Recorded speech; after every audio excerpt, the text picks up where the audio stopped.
40 years ago, on the 11th of July 1984, following the release of an advert in the Irish Post, Irish football fans in London convened to the Prince of Wales Feathers for the inaugural club meeting, and RISSC London was born. So I'm here with FAI Interim CEO David Courell. David, you're very welcome. Thank you very much, David. This, of course, we're here for the 40th anniversary of RISSC London. 40 years. It must be, I think it's the longest running fan club, isn't it? It's amazing. I think what they've done, and I even heard that they've brought in some of the founding members this evening. There's a lot to be celebrating.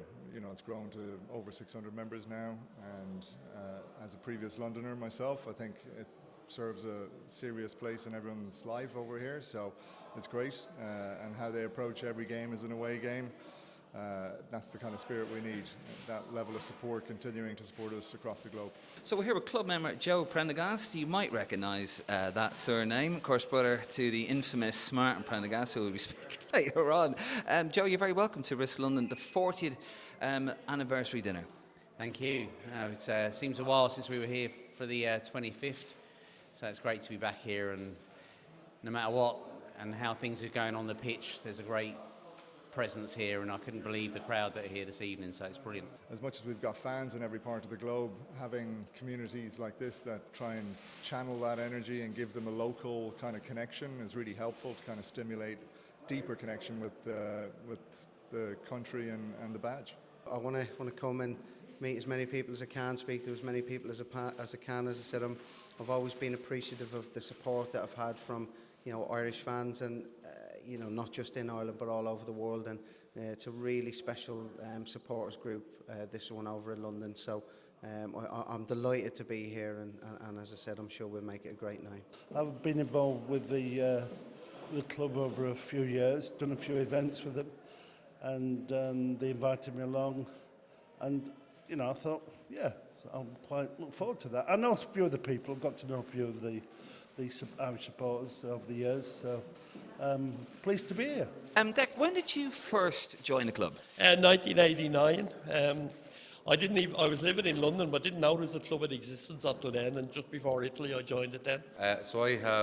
I'm 30 years old, and I have been a member since 1994 because my dad signed me up the year I was born. I think my parents signed me up pretty much at birth or just after birth, so that would be in the 80s, let's just say that. It was a case of once you were born, you just threw a jersey at you. That's right, yeah, that's right. 2022 when I moved to London.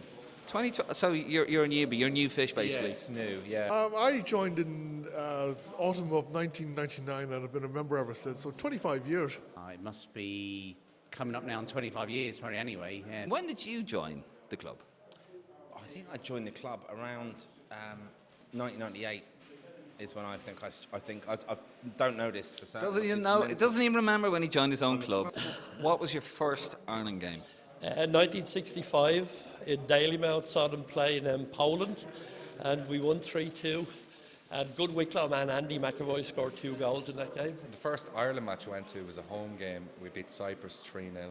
Andy Reid being one of the scorers. Screamer as well. Yeah, screamer it was, yeah. My first match that I attended was the ill-fated 1995 friendly, Ireland against England at Lansdowne Road. The abandoned game. So that was my first, yeah. What was your first trip you went on? First trip that I went on with the club was we went to Denmark. We went to Turkey first of all, and then we went to Denmark, and then we went down to.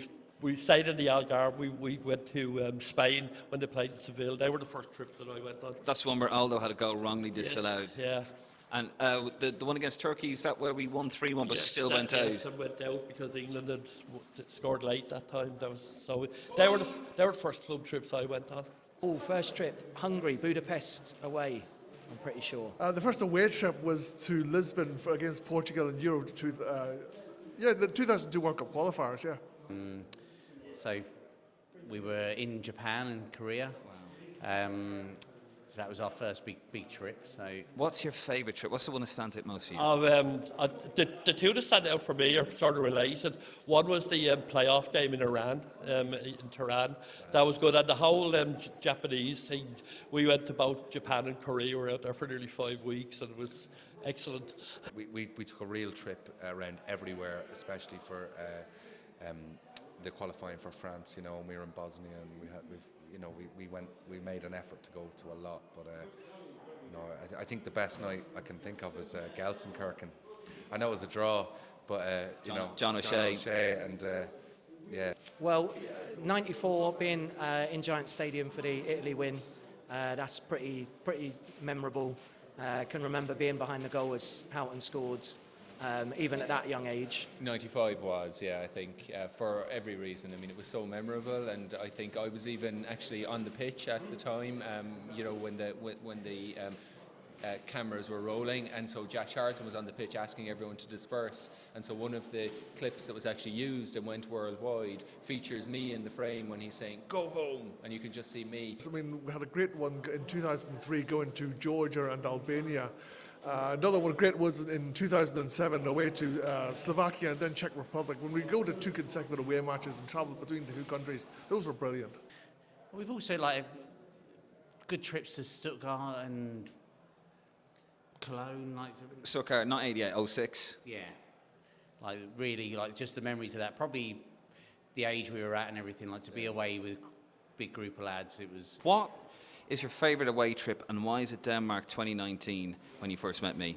It's not that trip. It is that trip. My favourite away trip is the Faroe Islands, when lots of people couldn't arrive in. And I know that sounds really horrible to Irish fans who couldn't arrive, but we got kind of fogged in, basically, and we had a great night out with the lads.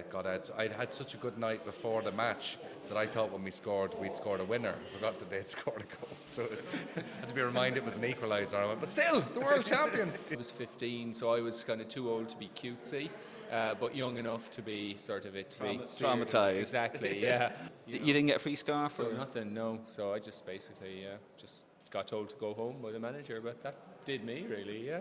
5 years. I say your family just kind of gave up on you and said, just stay over there, Dad. And USA 94 was good because I had the family with me, and we sort of made a family holiday. We were out there for about 5 weeks again, and it was excellent. It's brilliant with an Ireland fan. The results aren't what matters ultimately. We've been to World Cups, Euros. That's probably a good thing. It isn't for me at my age now.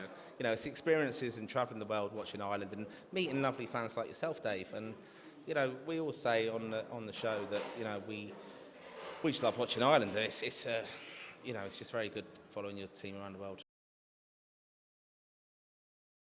First of all, I would like to announce someone who's going to be an important part of Irish football going forward, we hope, and that's our CEO, interim CEO, maybe at the top job, we don't know, David Courell. If you can come up and speak there.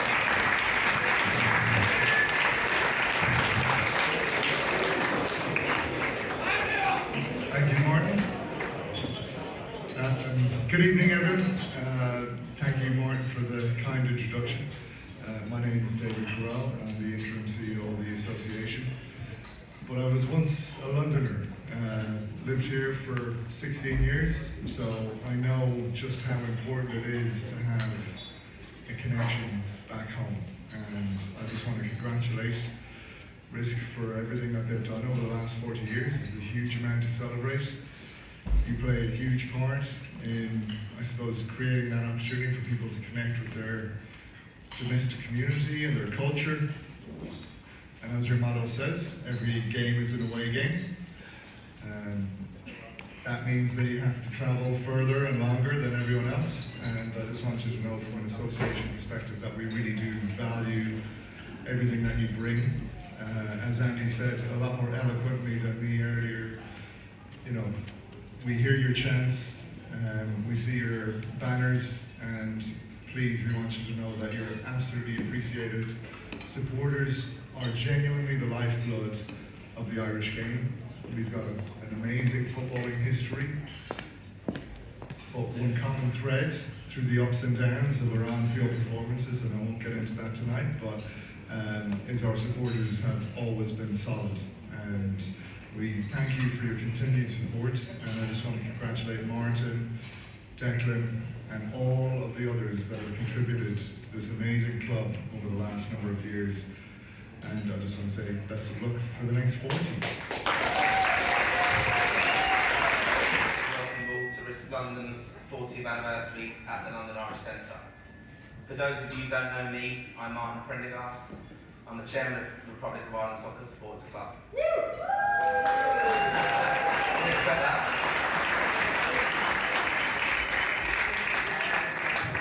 It's great to see you all relatively understood the dress code of no football shirts, and you also managed to keep to the arrival time, as we know that we have had some problem members on our travels in the past who have struggled to make kickoffs for various reasons. We've had members of our club book up flights to Faro, where we're actually playing in the Faroes. Members confined to drunk tanks. And also a few blaggers who've managed to find themselves pitchside as photographers. I'm proud to say we have some serious blaggers in this club, and I say that firmly with tongue in cheek. In all seriousness, thank you for being here tonight. Your support of the club means a lot to the committee and I, who put a lot of work into arranging this event, and we help. I wish to thank the London Irish Centre and Bobby Murray especially for his hospitality and the late bar that I've been promised, and our caterers Mary and Pat for a lovely meal. Thanks to all of our sponsors for donating prizes, and especially Claudia Redmond, who did an amazing job in reaching out to sponsors to support the club's charity for this season.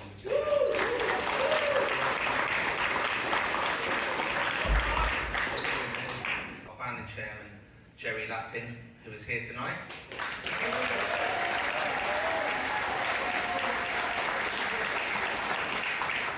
The lady Tony Booth, delighted to see Catherine here. Stephen Hart, and my great friend and Irish R, Declan Finnegan.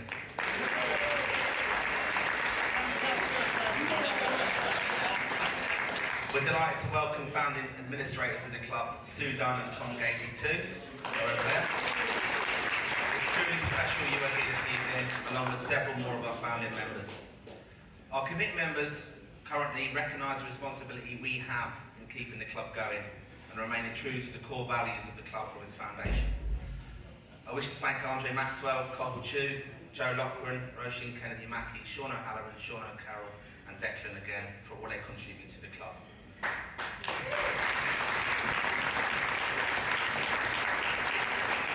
As per my address in the programme, I'd like to extend a warm welcome to our special guests this evening.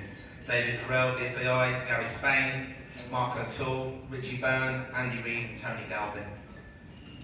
We also have John Joyce from the RISSC here, along with representatives from the Irish Embassy. Your support of our club in answering our call-up is appreciated. We've also had some lovely messages from Ireland players, management and fellow supporters congratulating us on this historic occasion. I hope you enjoyed the musical entertainment from Narm at the meeting with Fabrizio earlier.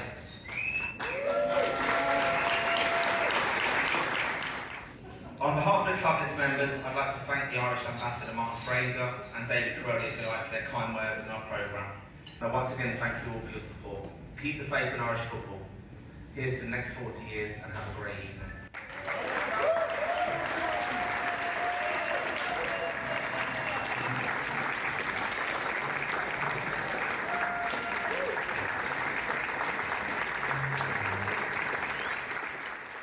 There's something I forgot to mention, but I can't remember what it is. So.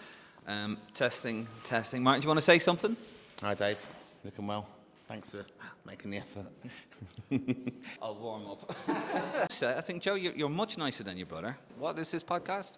Lansdowne Royal podcast, Dave. I love it completely. It's brilliant. It's given a massive change. Thanks. Thank you for making the effort, Martin. Yeah. Probably cut that bit out. You won't cut that bit out. No, we won't cut that bit out.